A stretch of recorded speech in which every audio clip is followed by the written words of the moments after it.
teaching books out, right? We can, as a society, evolve from what we have become, from understanding what came before us, which might be a script, it might be a doctrine, it might be a religious underpinning, it might be a legal law, it might be something like this. But we don't just accept it. If we can see something turning into a nightmare, we stop it. We turn it around and we can see where we can go from there. We don't just leave things and let people suffer. And this gets me onto homelessness. Like, when I understand Arabs, right? You might have different religions, but let's be honest, like, when I look at an Egyptian and a Palestine, I see the same. You might not, because they're from different countries, but I see the same. Okay? So, think about that. Because we can say the same about white people, which I have slayed my own, right? It's not in a way of slaying it, it's just a way of bringing understanding. Sometimes you have to go down, break it up a little bit in Gavura to rise in understanding a little bit. And sometimes it might be pushing away inverted states so you can realise the inversions, okay, and how we can justify a sense of justice instead of it being about money, power, religion, or whatever. Let's get on to the white people. Obviously I don't agree with some of the things in the doctrines, like, I understand the church, and but then again, if you're not a Jew then you're a Christian, is there a separation there, right? But they might all be white people. Just think about that. Obviously there's different races in them as well, right? I'm just saying, it's almost like we're eating ourselves in different fractions of our society. It's like we eat ourselves. Our own sort of race attacks us. This is is it anemia? Where the white blood cells are attacking each other, right? Or is it too many white blood cells? Not enough red, right? I think it's another one as well, isn't it? Like a disease or something where it attacks itself. It's like a virus. It's interesting. I've got a virus. Might be why I'm talking about it, right? So, I don't know. It just feels like, to me, like, because people can only do so much as well in the positions that they're in, right? So I'm not proper slaying it, but there's a reality check that needs to take place. You can't just go around slaying people for no reason. You haven't done anything wrong. Understand the miscarriage of justice and that it's still taking place, and then to destroy people. What, for new eyelashes? What, for your new hair? How much did that wig cost you to do that to that woman that's now sat on the streets? And they smile about it and laugh. Sad. Really sad. Because again, they do it to their own kind, right? It's sad. And then the people that don't do it get in trouble for it. So why is it about money? Is that the top of your hierarchy? Is that your structure, is it? Money, money, money. How much can we get?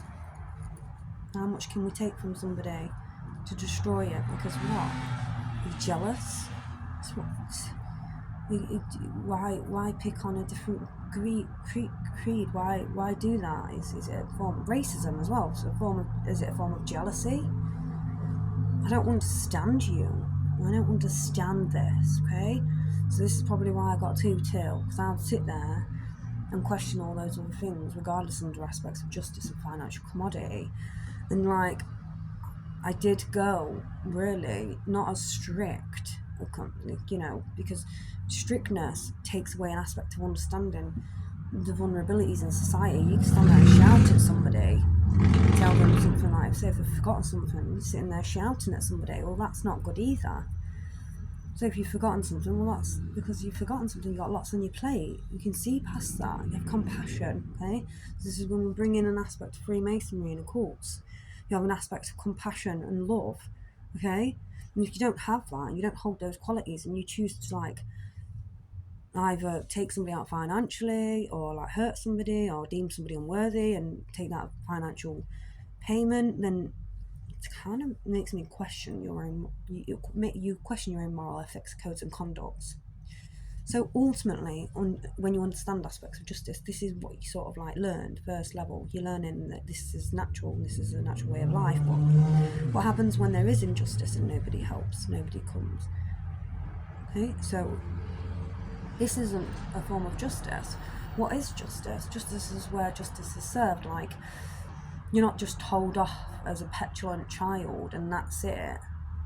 Yeah, there's something more to take place there. There's an understanding that you're failing to recognise, but you want to break that, push somebody in the inversions and then make them understand the chaotic stream. That's abusive. Okay, so we don't like that. In this understanding, we go, I am not a victim, and rising people in a survivor mode. So I don't understand your logic when it comes to aspects of justice, especially when I see homeless people walking on the streets. You know, that really breaks my heart. Little boy asking for baby milk, right? Obviously, there's ways around it to make her feed, again, mother feed, okay, which is natural, okay? So that baby she might be able to get something else with that money if she knew that was a natural thing. Because, you know, in the 70s, they pushed that away. So they pushed the natural feed of a child, for example, away from the mothers. And they gave them baby milk, which is actually a corporate push, okay? So you could see in the 70s that the corporates had a lot of, you know, threshold when it came to sort of children and their mothers, and then the feeding of the children, okay? Because that happened a lot, okay? Because I think my nanny, she fed, but I know somebody who was an elder, who pushed the feeding of the bottle, not the breast. So, you know, it can be pushed in certain areas where that takes place, but it's almost like the feed of the mom is the best for the child, okay? So it's just really being natural. I mean, the NHS pushes the natural way now, okay? So I remember they really wanted to push that, okay, when I had them, okay, because I did, right? So, you know, if you feed them for long enough as well, they'll be really big and strong, okay? So I bet you any money you'll see the biggest men and the ones who had the best milk, right? And it also makes you have a stronger connection to your mum, which is normal, it's natural, okay? So there are ways around rethinking our strategies, but I don't know how this homelessness has made its way so fluidly on our streets, like young women, children. You don't see the men homeless, okay, that I've seen, okay? I don't see many. I saw one the other day. No. But you don't see many men. I just see the women. That's what I see. A lot of women, okay? And it's sad because, you know, maybe we can generate some ideas from this instead of getting too sad. So, like, we could probably, like, see where there's empty buildings and just, like, put stacks in there.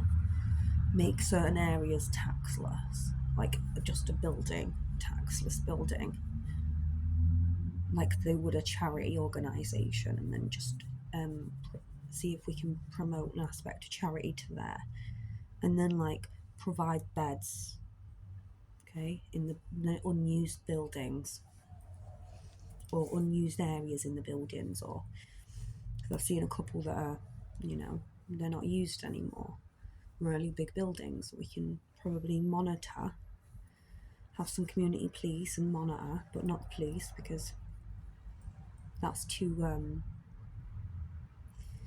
you know, just community support, yeah? So just like provide that community support down back into the system, and have beds in them, just put beds in them and turn them into not hostile, because these people can't afford anything, but you know, all they need is a tap and a bed and warmth. And this is understanding our European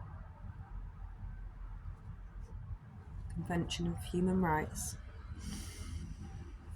to provide spiritual,